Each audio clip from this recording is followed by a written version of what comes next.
Hi, I'm Nate Savage, and welcome to video 3 on how to play guitar. In this video, I'm going to show you how to make your first chords. A lot of people ask me, Nate, should I start with scales or melodies or chords? I like starting with chords just because you can make some real music pretty easily and play along to songs.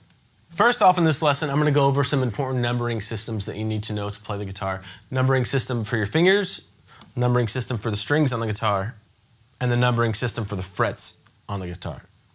Once you're familiar with these numbering systems, I'm going to show you how to play 4 different chords. Those chords are G major, C major, D major, and E minor. As you learn these chords, I'm going to be giving you some tips to make your chords sound clean and buzz-free, as well as your chord transitions sound smooth. So let's hit these numbering systems real quick. This is going to seem really simple to you, but it's important for you to know these just because you're going to learn chords and scales and all that stuff faster later on down the road if you have these numbering systems down. So the first one is for your fingers, and this is really simple. Your first finger on your fretting hand is your first finger. Your index finger is your first finger. Next finger is your second finger.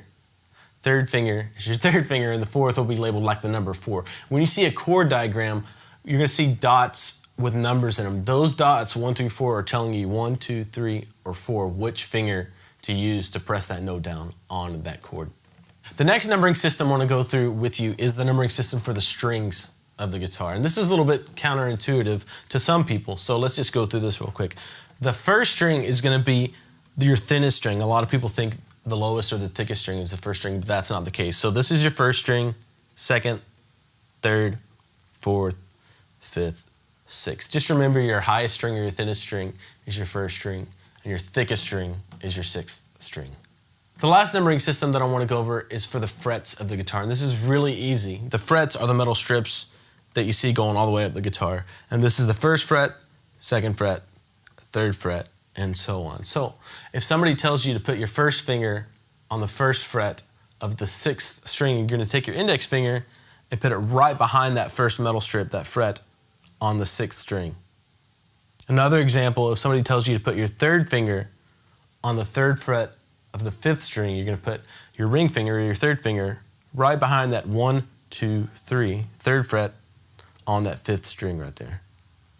All right, let's get into these chords. We're going to start with E minor, an E minor chord, just because it's the easiest of the ones we're going to learn, and I want you to have some good success with chords right away. So the first thing we got to work on is some just regular hand posture that I want to talk to you about for making chords. Put your hand out like this and pretend like you have a softball or an apple in your hand, right? That's a great posture to start with when you're making chords. Okay, let's get the first note of this chord on. You're going to see on the chord diagram there's going to be a dot on the 5th string on the 2nd fret with a 2 in it. That means you're going to put your second finger on the 2nd fret of that 5th string. And when you do this, you're going to want to keep that posture in mind, really relax, not kinked too far one way or the other. Just relax like you're holding a baseball. And you want to come right down on the very tip of your finger. That's a good finger posture, and that's going to help keep your chords buzz-free. And usually, you're going to want to come as close to behind the fret as you can. That's another thing that's going to help your chords stay buzz-free. So right behind the fret, right on the very tip of your finger. Good hand posture. The second note of this chord is going to be with your 3rd finger, and it's going to be right on the 2nd fret also, but on the 4th string. Right down on the very tip of your finger and right behind the fret. When you make this like this, it kind of shoves your 2nd finger back, but you want to keep both of them as close to the fret as possible. So make sure to have all those things in mind. Right down on your very tips of your fingers, right behind the frets as close as you can get. Good hand posture. And for this E minor chord, you can strum all 6 strings. Give it a try.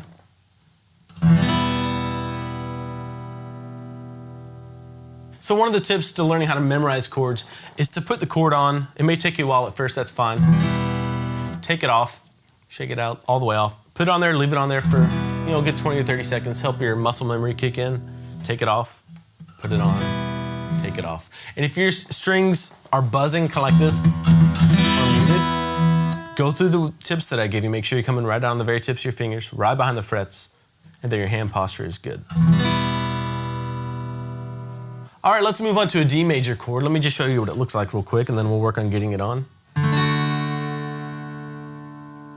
And I'll give you some trouble areas to watch out for with this chord too. So the first note you're going to put on is on the second fret with your first finger of the third string, of the G string right there. Make sure to get right behind the fret as close as possible. Come right down on your fingertip. Second note you're going to want to put is your second finger on the second fret of the high E string. Again, right behind the fret, right on the very tip of your finger. Last note is going to be on the third fret of the B string with your third finger. And this is the problem area that comes in for the D chord for most newer guitar players. That third finger, what it's going to want to do, it's going to want to get lazy and lay over and mute that high E string. So your D chord ends up sounding like that instead of like this.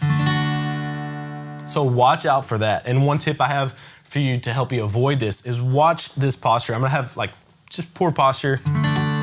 That's that third finger muting that high E string. Watch my hand.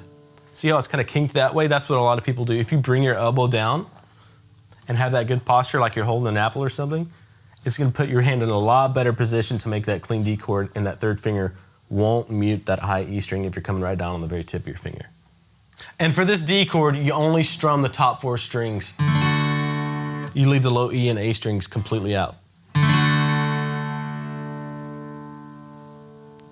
And again, you're going to want to put this chord on, take it off, put it on, take it off, try to memorize it, memorize what it feels like, memorize what it looks like. And it may take you a while to get this down, to build the strength, dexterity, and coordination to make these chords. Don't feel like you have to have them down before this video. It's going to take a while. The next chord we're going to learn is a C major chord. And there's one problem area that comes up a lot for newer guitar players that I'm going to help you out with on this chord too. So put your first finger on the first fret of the B string, right behind the fret, finger up nice and tall. Second finger is going to come grab the second fret of the D string. And here is the trouble area for most new guitar players with the C chord. This isn't too bad right here. When you have to reach your third finger out to the third fret of the fifth string, right behind the fret, a lot of people just have trouble getting it there. And again, this is kind of the same problem that you have with the D chord. Look at my hand, how it's kind of kinked over that way and my elbow's out. If you bring your arm down and your elbow in, you can come right down on that third fret of that fifth string with your third finger. And on this chord, don't strum the low E string, just strum the top 5 strings. So make sure you're coming right down on the tip of your finger with your third finger, otherwise it's going to lay over and mute that neighboring string. It won't sound right. So make sure you have that good posture we talked about.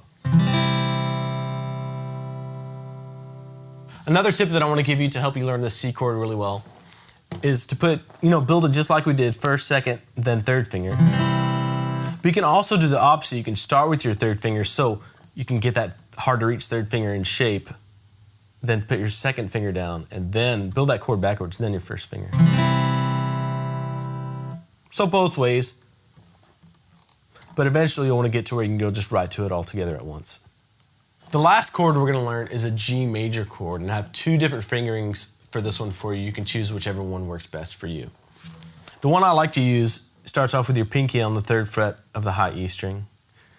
Your middle finger or second finger is going to be on the second fret of the A string or fifth string. And then your third finger right here is going to reach out and grab the third fret of the low E string. And that is a problem area for people too, because they have to stretch that finger to get it all the way over there. Make sure you have good posture. Bring your elbow in to where your wrist is more or less straight, not kinked too far one way or the other. Come right down on your fingertips so you don't mute the neighboring strings. And then you can strum all 6 strings for this chord. Again, take it off, put it on, take it off, put it on over and over again until your muscle memory starts to kick in over days or weeks, or however long it takes you to get this chord down. The second fingering for this G major chord that I want to show you uses the exact same notes, but instead of your second, third, and fourth fingers, you're going to use your first, second, and third finger. So your third finger is going to go on the third fret of the high E, right behind the fret, good finger posture. First finger is going to grab the second fret of the A string or the fifth string, and then your middle finger is going to grab the third fret of the low E string. Again, you can strum all 6 strings for this. I would really recommend using your second, third, and fourth fingers just because switching from a G to a C is a really common chord change that you're going to be doing a lot as a guitar player. And that's just a little bit easier of a change to kind of squeeze in when you're going from a G to a C real fast like that. Now let me give you some tips for memorizing new chords. Like I said earlier, one of the biggest things to getting a chord into your fingers is to put it on, make sure it's perfect.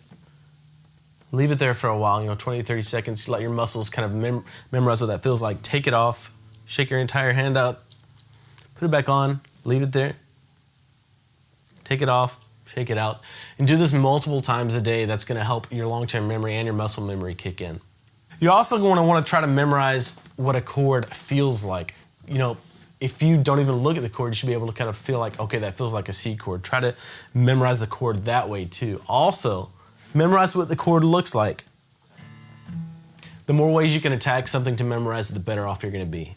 Now I want to give you some tips for changing in between chords, making your chord changes smooth. Probably the biggest tip that I have for you is to make sure that you have the individual chords down by themselves before you even start trying to switch between chords. If you kind of know two chords and you start trying to switch between them, you're going to frustrate yourself. So when you have your G, make sure you have that G down so we can go right to it before you start trying to switch between like a G and a C.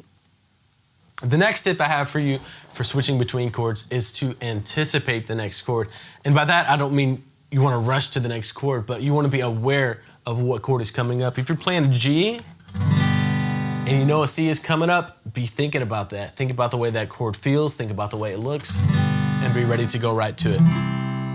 It's basically just staying engaged with what's going on in the song you're playing. So that's it for this lesson. I know there's a lot of information. Don't feel like you have to have it all down today. Take some time and get these chords down cleanly. In the next lesson, we're going to work on your strumming hand and get that up to speed so you can learn your first song later in this series. If you have any questions, leave them here in the comments and I'll get back to you later.